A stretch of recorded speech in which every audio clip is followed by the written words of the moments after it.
Nick Darr here with Big Z Media. Hope you enjoy the episodes of Business Over Brew, and pleased to have the Riverbend Growth Association as the sponsor of this program. Our missions are kind of the same. Really, we're attempting to educate people about business, foster business in the Riverbend community. The Big Z has been a member of the Growth Association forever, probably back to our inception as a company almost. We have always been members of the Growth Association, have gotten a lot of benefits from it. There's so many networking opportunities you can take advantage of. I've met so many great people just because I've been a member of the Growth Association and taken advantage of all the events that they have, plus just some of the resources they provide you, the relationships you build, just lots of great reasons to join the Growth Association. They do a lot of great things in the community as well. They highlight a different nonprofit every month. So really, they're just invested in the community here, and especially the small business community, which is what Business Over Brew is really all about, which is helping the small business community, because it's so important to any community to have a thriving business community. And the Growth Association has really helped with that. If you want more information about joining or events that might be coming up, they have events all the time that you should definitely take advantage of. I'm going to give you the website to go to. Just head to growthassociation.com. You can get a membership directory. You can see who's taking advantage of it. You can see about the events that are there, learn more about possibly becoming a member, or if you already are a member, you can find out what's going on with the Growth Association at growthassociation.com. So just again, big thank you to the Riverbend Growth Association for sponsoring Business Over Brew. Welcome to Business Over Brew. Nick Darr here with you. Very pleased to be joined by George McGilvrey of McGilvrey Fine Portraits. How's it feel to be on the other side of the camera, George? Odd. Talk a little bit about your business, how it got started, and then where you are today. Basically, starting was back about 1982, right out of high school. Me and my buddies were going to a lot of car shows, and I decided I needed a camera. About 3 months later, one of my buddy's neighbors was getting married, wondered if I could do wedding pictures. And being young and foolish, sure. Kind of just snowballed from there. So you started in 1982. Talk about what you remember about getting started and I guess hopefully the excitement of starting a new business. I didn't know enough to be scared. Right. You know, it was one of those things. I enjoyed taking pictures. It was all about, I knew the technical stuff. Well, I was learning the technical stuff as I went, but as far as posing and everything, that's gone 300% different now than it was then. Right. How has that changed? Well, back then I was more just documenting the day. Mm-hmm. You know, going around following people around, basically like a news report, I guess. So you knew the technical side of it. You like taking pictures. What are some things that maybe you didn't think about from a business standpoint? Dealing with mothers of the bride, usually, as far as the wedding part. How great that was going to be? I've never had a bad bride. Some of the mothers have been challenging. Yeah, right. Well, and that process is interesting too, because a lot of times, at least back in '82, they weren't seeing what the finished product was going to be. But right. I guess still had to give you some input on what you were doing, huh? Absolutely. What motivates you for success in your business? After doing it for since '82. The thing that drives me, I think, is to see the look on people's face when they see the finished product. Mm-hmm. Especially like high school seniors. The girl will come in and see her final work and say, "Wow, you made me look good." Stuff like that just makes you feel good. Right. Technology is obviously a lot different in your business today than it was when you got started. Talk a little bit about that, how it's evolved. Had my studio in Paris, Illinois until 2000, and I closed it when digital started coming in. Mm-hmm. It was going to cost a lot of money to switch over, so I thought it'd be better off to get a real job. Right. I've had several real jobs since then and came back to this several years ago. The big change is, in the film days, it cost me $1 every time I pushed the button. With digital, it's a lot easier to overshoot because it doesn't cost you anything. Sure, right. I like the fact that you can turn around quicker, your finished product. I don't like that everybody with a phone thinks they're a photographer. Yep, that's for sure. You know, high school senior pictures have changed tremendously since back in the 90s when my heyday. Back then, everybody wanted senior pictures. Right. They don't care anymore. I just see a lot of seniors that don't care. They have a friend take a few shots with their cell phone. That's what they use. That's odd Mom to and me. Dad don't have anything on their wall. Right?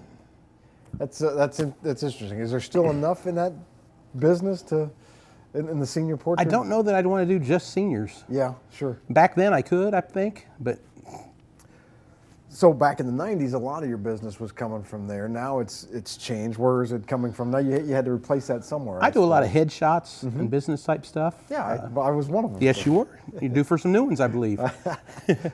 Well, then I'd look older. I can fix that. Okay, good. That's the other good thing about digital. Right, yeah. Photoshop's easy. I will just say, if you look at my any social media profile pics of me, I'm using the ones you took. That's still, good. So, That's good. Probably about 5 years ago, I guess. So And I lost my train of thought. What my next statement that was. happens a lot on this show. What's the biggest challenge? Oh, you were talking about. I think I can pick it up for you. You were talking about business headshots and how that's become a bigger part of the business. Started doing a lot of personal branding stuff now. Starting to pick it up, trying to introduce it to everybody and get them interested in it. I'm going to spend a day with them and give them enough pictures that they can post daily for a month or so Right. on their social media. Well, it's become a lot easier to use those Yeah. photos too now than it was before social media and websites and the internet and things like that. What would you say has been the biggest challenge in your business?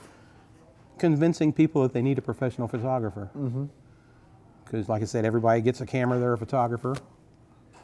And how do you tell that story to folks that think, oh, I've got a Basically, cell phone, I don't. You got to show them the work and show them a finished product, albums, wall portraits, that kind of thing. Something they're going to have when their son or daughter take off for college, because they're not moving back. You know, most of the time, hopefully, they don't move back home. Right. So they've got something there on the wall to think about them every time they sit down and watch television. I would think too that somebody that's been doing it for 40 years or plus is that there's They might be old. that there's things from a technical standpoint that the average person has no idea about. What are some of those things? It's a maybe? learning, constantly learning. You know, I still attend conferences, webinars every chance I get. My wife tells me I spend too much time on that stuff. Get off your butt and go out and do some pictures. But you got to stay on top of the game. What are some of the latest trends, and from a technical standpoint, I'm kind of curious. Everybody's going mirrorless now. I see a mirrorless camera there. I don't have a mirrorless camera yet. I haven't been sold on the idea of spending a couple grand to replace my old ones. Right. But, So your job obviously requires a lot of technical skills and a lot of technical know-how. What are some other skills that you have to have, some attributes you have to have to be you successful? got to have people skills. Sure. To be able to deal with everybody. You know, we're all different, and Mothers of the bride especially, huh? I've only had a few bad ones. How do you stay organized in your business and stay on top of, as a business owner, boy, there's a lot to keep track of. So how do you stay on top of all that? I use a Franklin day planner, believe it All or not. right, yeah. I converted to iPad several years ago, but just the last couple years I went back to the paper. There's something about writing it down and crossing it off, and that whole process too of, if you haven't used a Franklin planner, I think it's you outline your things to do for the day, and then there's your A priorities and your B priorities, and then you number those things. Sounds like you've used them. I have used it, yes. And it's a great. I think any system is good. Yeah. Because a lot of us, and I get out of the habit too of not following it, but just the days where you have things that you do, you have a plan, they typically go a lot better. I think you feel a lot better at the end of the day too. Exactly. So that's been a key tool for you, obviously. How do you handle setbacks in your business? Everybody's had them, and You got to brush off your knees and get back up and try again. That's persistency, I guess. One of the things that I find to be challenging is let's say you've got several shoots planned in a day, or going from one thing to the next. And maybe the one thing you just had was a customer that had a complaint, or you're not going to please everybody. So going from that, or losing a job, or something negative, and then immediately having to turn it on to kind of be. It's just a learned thing, I think. It's just a learned trait. How do you handle conflicts with clients or I colleagues? slam or my whatever? fist on the Sure, I desk think and that's just- probably the best way to do it. Yeah. You got to take deep breaths. Yelling and screaming, I gotta think take a is lot of good. deep breaths. People respond to that. You got to think before you speak, and I'm learning that as the older I get. This will be a good one for you, I think. How do you balance the personal and professional side? I know your wife's obviously in business with you, so. We work together quite well. She likes to tell people she has no rules, and I'm old school, and I follow rules. So when we're doing a wedding, she's off doing whatever. Right. She gets some really good stuff that I wouldn't think of because I'm stuck in the old rules. So have you guys, was it from the get-go that you guys were together in the business, or has that evolved? No, that was, when I started the business, I was with 2 wives ago. And when I quit, I thought it'd be save the first marriage if I got a real job and moved out and got to work, and that didn't help. But anyway, when we started dating, I was taking my iPad around taking pictures. She says, "You need a camera again." Big mistake. And we got me one camera. Got you back into it. We went out and started taking scenery pictures and stuff. Next thing I know, I'm walking around watching her take pictures because she got my camera. Right. So we got her one too. Then when I upgraded to more professional models, a little bit later I got her one too. And it's really grown for her. She's got an eye for it. So it sounds like maybe it wasn't necessarily a conscious decision where you sat down and said, "Okay, we're going to go into business together, and we're going to have this photography business." It really wasn't. When I moved here, I was working at a business that made me some promises that they didn't keep, and basically I didn't want to do it anymore. So I said, "I'm going to take photography back up." She said, "Okay." What advice do you have for young aspiring entrepreneurs, or maybe not young necessarily, but new entrepreneurs that might be thinking about going into business? Oh, my best thing I could say would be don't jump into it. Work into it gradually the way I did the first time around. Second time, I probably should have stretched out a little longer with where I was at and done a little more part-time to get built up, but live and learn. 40 years in, I know you probably still have goals for the business, though. What are you looking at in the next 1, 3, 5 years? I don't have a studio here. I do everything on location. Mm-hmm. In Paris, I've got my old home there that's got 2 rooms set up for camera rooms, and it's a studio there.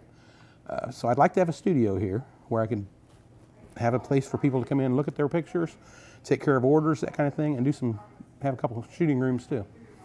That's my big goal.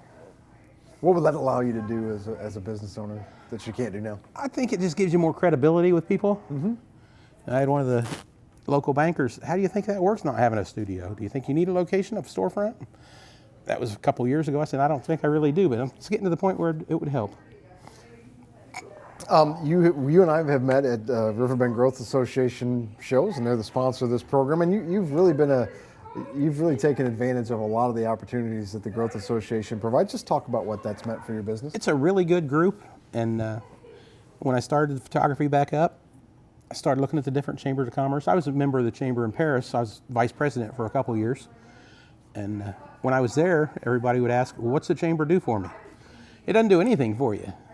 You get out of it what you put into it, and the Growth Association's the same way. Mm-hmm. And when I went and talked to several different ones, Trish was still at the Growth Association. Went in and talked to her, and sounded good. She pretty much convinced me right there that I wanted to join.